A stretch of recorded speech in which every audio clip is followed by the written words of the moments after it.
Welcome guys, welcome to my YouTube channel. आज हम बात करेंगे एक राजनीतिक तत्व पे जिसका नाम है धर्म। लोग धर्म को गैर राजनीतिक तत्व मानते हैं, लेकिन धर्म ही प्रारंभिक राजनीतिक व्यवस्था थी। ऐसा मेरा कहने के पीछे कुछ विशेष कारण है, मेरा विश्लेषण है। ये एक ऐतिहासिक विश्लेषण है और इसमें कारण परिणाम का संबंध पर आधारित विश्लेषण किया गया है। यानी कि हर परिणाम का एक कारण होता है। तो कारण और परिणाम आधारित ये पूरा एक वर्णन है, एक विश्लेषण है, जिससे ये प्रमाणित हो जाएगा कि धर्म एक बहुत महत्वपूर्ण राजनीतिक तत्व है। तो इसका आरंभ हम करते हैं चीन और रूस की व्यवस्था की बात करते हुए। चीन और रूस पूरी तरह से नास्तिक राष्ट्र हैं। उसमें भी चीन जो है, उसने तो अपने यहाँ पर किसी भी प्रकार की श्रद्धा और विश्वास को मानने वाले व्यक्तियों को मानसिक रूप से रोगी घोषित कर रखा है। परंतु फिर भी चीन में आप देखेंगे सभी प्रकार के धर्म धर्म आज भी हैं और बढ़ रहे हैं। उइगर मुसलमानों पे इतनी रोक है कि वो नमाज नहीं पढ़ सकते, रोज़ा नहीं रख सकते, टोपी नहीं पहन सकते, अपना नाम मोहम्मद, अली या हुसैन या कोई भी अरबिक नाम नहीं रख सकते। इतनी ज़्यादा पाबंदियों के बाद भी वहाँ पे मुस्लिम धर्म भी और अन्य धर्म भी अपनी गति से चल रहे हैं और छुप छुप के भी लोग उनका पालन कर रहे हैं।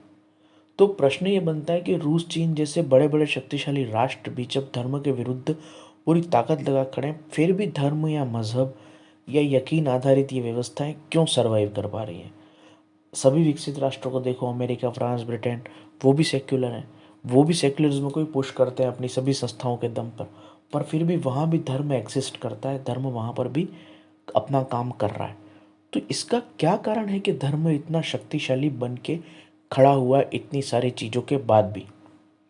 यही एक प्रश्न है, यही एक समझने की चीज़ है। और इसका उत्तर इस बात का प्रमाण बनेगा कि धर्म एक राजनीतिक तत्व है और उससे हटाया नहीं जा सकता। सबसे पहले इस चीज़ को समझने के लिए हमें हमारी मनुष्य रूप में कुछ भावनाओं और मनोवैज्ञानिक तथ्यों को समझना होगा। मानव जो है वो एक बौद्धिक और भावनात्मक प्राणी है। मानव के अंदर भावनाएं होती हैं। उसके अंदर क्रोध की भावना है, उसके अंदर वासना और लस्ट की भावना है, काम की भावना है, प्रतिस्पर्धा की भावना है, ईर्ष्या की भावना है। ये भावनाएं मनुष्य के हृदय में हमेशा विद्यमान रहती हैं। दया की भावना, करुणा की भावना। तो इमोशंस और इंटेंस इमोशन ये मनुष्य की विशेषता है। इतनी तीव्र भावनाएं पशुओं में नहीं पाई जाती। भावनाओं की इतनी गंभीरता और तीव्र प्रवणता मनुष्य में ही पाई जाती है। इन सभी भावनाओं में एक भावना है विश्वास की और श्रद्धा की भावना। वो भी है और वो अनिवार्य तत्व है। किसी भी भावना से आप रहित होने पर मनुष्य को मानसिक रूप से रोगी बना देंगे। अगर आप उसकी किसी भी भावना को हटाएंगे या बढ़ाएंगे तो वो मानसिक रूप से डिस्टर्ब हो जाएगा। उदाहरण के लिए हम एक बात लेते हैं, किसी को बहुत क्रोध आएगा तो भी वो पागल जैसा हो जाएगा। और उसको क्रोध बिल्कुल आना बंद हो जाए, मान लो क्रोध आता ही नहीं किसी बात पे, बिल्कुल शांत रहता है, तो लोग उसका अपमान करेंगे, उसके खिलाफ कुछ भी करते रहेंगे, क्योंकि पता है कि सामने से कोई जवाब आना ही नहीं है। तो क्रोध हमारा डिफेंस मैकेनिज्म है। क्रोध जैसी एक भावना जिसको सब बुरा मानते हैं, उसका भी होना अनिवार्य है। अगर वो नहीं होगा तो लोग आपको चोट पहुंचाने लग जाएंगे, क्योंकि उन्हें पता है कि ये व्यक्ति कुछ नहीं करेगा। तो गुस्सा भी आवश्यक तत्व है, भले उसको हमने गलत चीज मान रखा है, पर वो जरूरी है। ऐसे ही प्रेम की भावना, अपनेपन की भावना, ये भी महत्वपूर्ण है। अगर ये नहीं होगा तो परिवार नहीं होगा, तो व्यक्ति के चेहरे से हंसी, खुशी और शांति चली जाएगी। आवश्यक तत्व है। तो मनुष्य एक भावनात्मक प्राणी है और सभी भावनाओं का महत्व है। और जब हम किसी भी भावना को अतिरेक में ले जाते हैं तो भी मनोरोग पैदा होता है, और किसी भी भावना को कम कर देते हैं तो भी मनोरोग पैदा होता है। और यही बात श्रद्धा और विश्वास की भावना पर भी लागू होती है। श्रद्धा और विश्वास मनुष्य की मूल भावना है, उसका मूल स्वभाव है। आप उसको नष्ट नहीं कर सकते। और यही कारण है कि जैसे अगर कोई राज्य कहे कि हम सब में से गुस्से की भावना हटा देंगे, तो राज्य ये काम नहीं कर सकता, क्योंकि वो ऐसी बात कर रहा है कि हम सूरज बुझा देंगे। राज्य सूरज को नहीं बुझा सकता।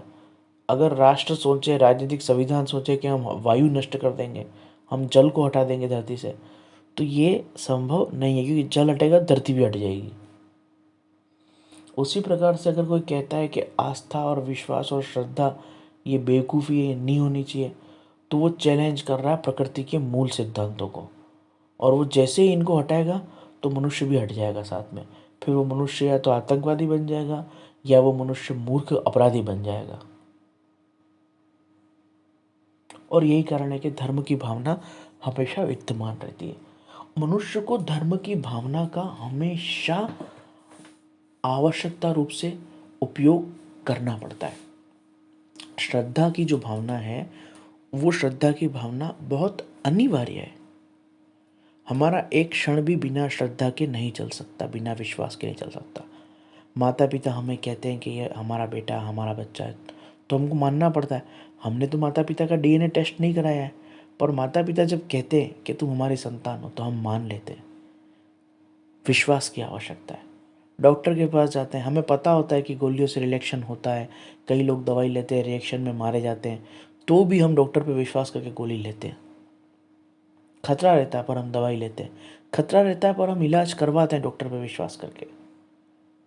हम विश्वास नहीं करें तो परिवार को अपना नहीं मान सकते, क्योंकि हमारे पास तो प्रमाण है नहीं, डीएनए तो करवाया नहीं हमने। भाई को भाई, बहन को बहन मानने के लिए भी हमको विश्वास करना पड़ता है। टीचर जो हमें पढ़ा रहा है उसके बारे में हम तो अज्ञानी होते हैं, जब जाते हैं पढ़ते हैं तब सीखते हैं। विश्वास करना होता है। जब हम सफ़र करते हैं, गाड़ियों में जाते हैं, यात्राएं करते हैं, ड्राइवर पे विश्वास करना पड़ता है कि वो अच्छे से चलाएगा। उस पर विश्वास नहीं करें तो हम एक जगह से दूसरी जगह नहीं जा सकते। तो मनुष्य के जीवन का प्रत्येक क्षण श्रद्धा और विश्वास से ओतप्रोत है। अगर वो श्रद्धा विश्वास का उपयोग नहीं करेगा तो वो एक कदम चल नहीं सकता, कोई काम कर नहीं सकता। और ऐसे श्रद्धा और विश्वास के तत्व का मूल आधार ये है कि जब मनुष्य हार जाता है तो उसे श्रद्धा की आवश्यकता होती है। जब एक व्यक्ति असफल होता है, उसके जीवन में दुख होता है, उसके जीवन में पीड़ा होती है, वो बहुत ज़्यादा दुख तकलीफ में होता है, तब श्रद्धा का तत्व उसे संबल देता है, उसे जीतने की हिम्मत देता है। अगर आप उस समय उसकी श्रद्धा छीन लोगे तो उसके जीने के लिए उसको कोई सहारा नज़र नहीं आएगा। क्योंकि हारा हुआ इंसान प्रार्थना से ही शक्ति हासिल करता है कि कोई बात नहीं, मेरे सब ठीक हो जाएगा, मैं उधार चुका लूँगा, मेरे जीवन में सब सही हो जाएगा, मेरे शत्रुओं से मैं निपट लूँगा, मैं इस समस्या से बाहर आ जाऊँगा, मुझे विश्वास है, हे भगवान आप मेरी मदद करो। परिवार के दो मीठे बोल जैसे कि काम करने के बाद, मेहनत करने के बाद ज़रूरी है, वैसे ही परिश्रम और कर्म में असफलता मिलने के बाद श्रद्धा और विश्वास का आश्वासन बहुत ज़रूरी है। जिसके जीवन में कोई दुख तकलीफ आई ही नहीं हो, जिसको परिश्रम करना ही नहीं पड़ा हो, जो हमेशा मज़े में और मौज में रहा हो, उसको ये बात समझ में नहीं आ सकती कि किस प्रकार से श्रद्धा और विश्वास जीने के लिए ज़रूरी है, जब आपके जीवन में असफलता ने आपके दरवाज़ा खटखटाया हो। इसलिए श्रद्धा और विश्वास अनिवार्य है। और अब इस सारी विश्लेषण के बाद वो तथ्य मैं देना चाहूँगा जिससे प्रमाणित होगा कि धर्म एक राजनीतिक तत्व है। जो नियम और कानून हम मानते हैं, जैसे हत्या नहीं करनी है, झूठ नहीं बोलना है, धोखाधड़ी नहीं करनी है, वो नियम और कानून हम मानते हैं वैधानिकता के कारण, क्योंकि उसके पीछे न्याय की और राजनीतिक व्यवस्था की शक्ति काम करती है।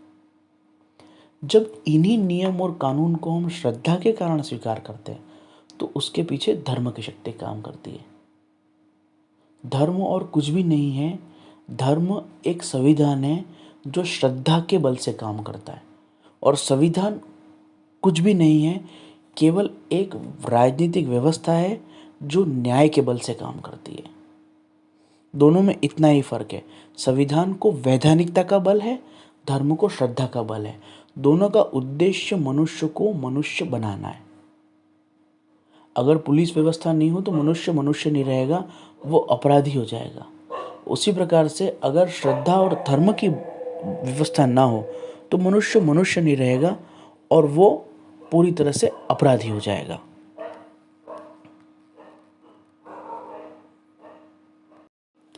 पाप पुण्य स्वर्ग नर्क की बात करके धर्म हमें रोकता है झूठ बोलने से, हत्या करने से, नफरत करने से, चोरी करने से। तो जब श्रद्धा के बल से व्यक्ति को अनैतिक कामों से रोका जाता है, असामाजिक कामों से रोका जा सकता है, तो उस व्यवस्था को हम धर्म कहते हैं, जहाँ ये काम श्रद्धा के उपयोग द्वारा किया जाता है और जहाँ ये सभी नैतिकताएं और नियम मानव के ऊपर न्याय के आधार पर डाले जाते हैं, न्याय के आधार पर लागू किए जाते हैं, तो उसे हम संविधान कहते हैं। इन दोनों में एक फ़र्क है कि आप हर जगह न्याय का निर्धारण करने के लिए हर आदमी के साथ 2 पुलिस वाले नहीं रख सकते हो। लेकिन बचपन में कहानियों द्वारा, किस्सों द्वारा, चमत्कार के प्रसंग द्वारा जब पाप पुण्य स्वर्ग नर्क की भावना व्यक्ति में स्थापित कर दी जाती है, तो फिर आपको पुलिस की भी ज़रूरत नहीं है। व्यक्ति स्वाभाविक ही गलत काम नहीं करता है कि इससे मुझे पाप लगेगा, ईश्वर देख रहा है और ये गलत है। क्यों? क्योंकि श्रद्धा ही उसे रोक रही है, श्रद्धा उसे प्रेरित कर रही है सच बोलने के लिए और झूठ से बचने के लिए। आप कितना भी ज्ञान दो, प्रदूषण मत फैलाओ, प्रदूषण मत फैलाओ, लेकिन लोग फैला रहे हैं। लेकिन एक बार उसको पेड़ की पूजा करना सिखा दो, वो कुछ भी करेगा पर पेड़ नहीं काटेगा, क्योंकि उसके अंदर श्रद्धा का तत्व आ गया। जैसे एक बार कोई किसी से प्रेम कर लेता है, किसी के प्रति अपने आप को समर्पित कर लेता है, तो भले लड़ झगड़ लेते हैं, अलग भी हो जाते हैं, लेकिन एक दूसरे के काम जरूर आते हैं, वो मिल के रहते हैं। क्यों? क्योंकि परिवार की, प्रेम की, अपनेपन की भावना वहाँ पे आ गई, जो बहुत बड़ी रोल निभाती है। कानून और संविधान से भी ज़्यादा महत्वपूर्ण होती है वो प्रेम की और अपनेपन की भावना। तलाक की और शादी की नियमावली जो है, उस नियमावली से भी पहले प्रेम की वो भावना विद्यमान है। उसी प्रकार से कानून और संविधान जो गलत काम करने से रोकते हैं, उससे भी पहले धर्म की, नैतिकता की भावना विद्यमान है, जो मानव को मानव बनाती है। आपको क्या लगता है कि नहा धो के पवित्र होने की जो बात है, वो धर्म क्यों करता है? धर्म ही तो करता है, वरना मनुष्य का बस चले तो वो सालों तक ना नहाए। ऐसे भी मनुष्य मिल जाएंगे आपको।